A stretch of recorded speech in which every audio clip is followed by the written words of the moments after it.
बताते हैं कि युद्ध विराम के बाद भी अमेरिका के राष्ट्रपति डोनाल्ड ट्रंप अपने ही घर में कैसे घिरते जा रहे हैं। आज डोनाल्ड ट्रंप की लोकप्रियता उनके दोनों कार्यकाल के सबसे निचले स्तर पर पहुंच गई है। न्यूज एजेंसी रॉयटर्स और ग्लोबल मार्केट रिसर्च कंपनी इप्सॉस के एक लेटेस्ट सर्वे के मुताबिक अमेरिका के 64% लोग अपने राष्ट्रपति डोनाल्ड ट्रंप से नाराज हैं। अमेरिका में लगभग 20 वर्षों में किसी भी राष्ट्रपति की अप्रूवल रेटिंग इतनी कम नहीं रही जितनी डोनाल्ड ट्रंप की है। हालांकि डोनाल्ड ट्रंप ने इसके जवाब में सोशल मीडिया पर एक और सर्वे को शेयर किया है। यह सर्वे कुछ और कहता है। इस सर्वे के मुताबिक अमेरिका के 53% लोग उनसे नाराज हैं और ट्रंप इसे वर्ष 2026 की अपनी दूसरी सबसे अच्छी अप्रूवल रेटिंग बता रहे हैं। हालांकि इसमें भी कम से कम ट्रंप ने यह तो मान लिया कि 53% लोग इनसे नाराज हैं उनके अपने देश में।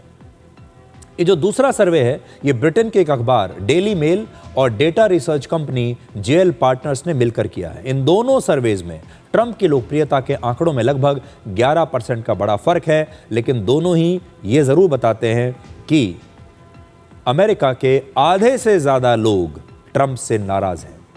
इसी बीच ट्रंप को एक और बड़ा झटका लगा है, वो भी अपने ही देश में। अमेरिका की संसद, जिसे सेनेट भी कहते हैं, उसने ईरान युद्ध के खिलाफ एक प्रस्ताव पास कर दिया है। इस प्रस्ताव में ट्रंप से ईरान के खिलाफ तुरंत युद्ध रोकने के लिए कहा गया है। दिलचस्प बात यह है कि इस प्रस्ताव पर वोटिंग के दौरान ट्रंप की अपनी ही रिपब्लिकन पार्टी के 4 सांसदों ने विपक्षी डेमोक्रेटिक पार्टी का साथ दिया। इसका मतलब है कि ईरान युद्ध को लेकर ट्रंप की अपनी ही पार्टी के सांसद भी उनका विरोध कर रहे हैं। इस प्रस्ताव के पक्ष में 50 वोट पड़े, मतलब जिन्होंने ये कहा कि अमेरिका को ईरान पर युद्ध रोकना चाहिए, जबकि इसके विरोध में 48 वोट डाले गए। और एक प्रकार से अगर आप इसे एक जनमत संग्रह माने तो इसमें डोनाल्ड ट्रंप की हार हुई है। और ये और कहीं नहीं हो रहा, ये अमेरिका की संसद में हुआ है, बाकायदा एक प्रस्ताव को पारित करके।